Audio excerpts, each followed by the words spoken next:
हरे कृष्णा कृष्णा कृष्णा हरे हरे, हरे रामा राम राम हरे हरे।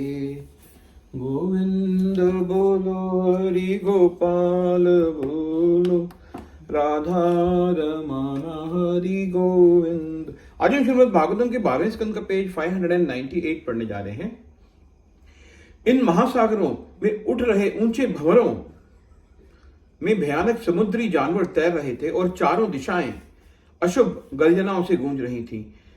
इस विपदा में ब्रह्मांड के निवासियों को पीड़ित देखकर मार्कंडेय ऋषि भ्रमित तथा भयभीत हो गए। उनके देखते देखते वर्षा के जल से समुद्र ऊपर उठता गया और तूफानी हवाओं के चलते पर्वतों सहित पूरी पृथ्वी को आच्छादित कर लिया। पृथ्वी को ढकने के बाद भी वह जल रुका नहीं और धीरे धीरे पूरा ब्रह्मांड बाढ़ की चपेट में आ गया। पूरे ब्रह्मांड में केवल मार्कंडेय ऋषि ही जीवित बचे थे। अपनी बिखरी जटाओं के साथ वे गूंगे और अंधे व्यक्ति के समान इस जल में डूबते हुए भटकने लगे। भूख प्यास से व्याकुल मार्कंडेय उस घनघोर अंधकार में लक्ष्यहीन गोते लगा रहे थे। उनकी थकान बढ़ती गई और कुछ ही समय में उन्हें दिशाओं की सुध तक न रही। वे भेद नहीं कर पा रहे थे कि कहाँ पृथ्वी है और कहाँ आकाश।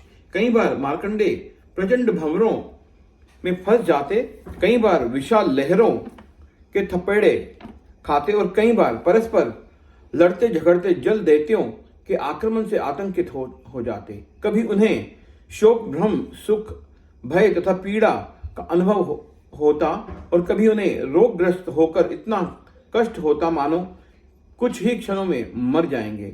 इस प्रकार करोड़ों वर्ष बीत गए और मार्कंडेय ऋषि का मन पूरी तरह भगवान विष्णु की माया शक्ति द्वारा विमोहित हो गया। तभी सहसा मार्कंडेय ऋषि को कुछ दूरी पर एक छोटा द्वीप दिखाई दिया, जिस पर फलों फूलों से लदे एक छोटा वटवृक्ष खड़ा था। वृक्ष की उत्तरी पूर्व भाग की ओर एक शाखा के एक पत्ते पर उन्हें एक छोटा शिशु लेटा दिखाई दिया, तो जो अपनी कांति से चारों दिशाओं के अंधकार को नष्ट कर रहा था। उसका रंग श्यामल तथा मुख अति सुंदर था। उसका वक्षस्थल चौड़ा तथा कंठ शंख के समान 3 रेखाओं से अंकित था।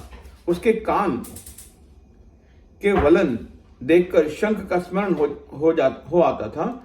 उसकी आंखों के कोर लालिमा युक्त थे और उसके होठों की कांति उसके मुखारविंद पर छाई मुस्कान को लाल रंग से रंग रही थी।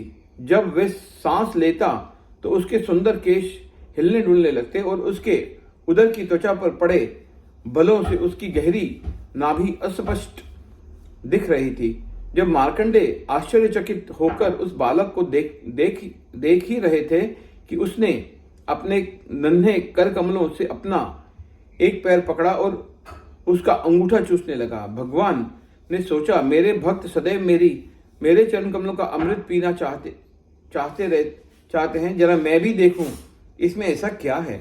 बालक को देखने से मार्कंडेय ऋषि की सारी थकान छुमंतर हो गई। आनंद से उनका चित्त कमल खिल उठा और शरीर पर रोमांच हो गया।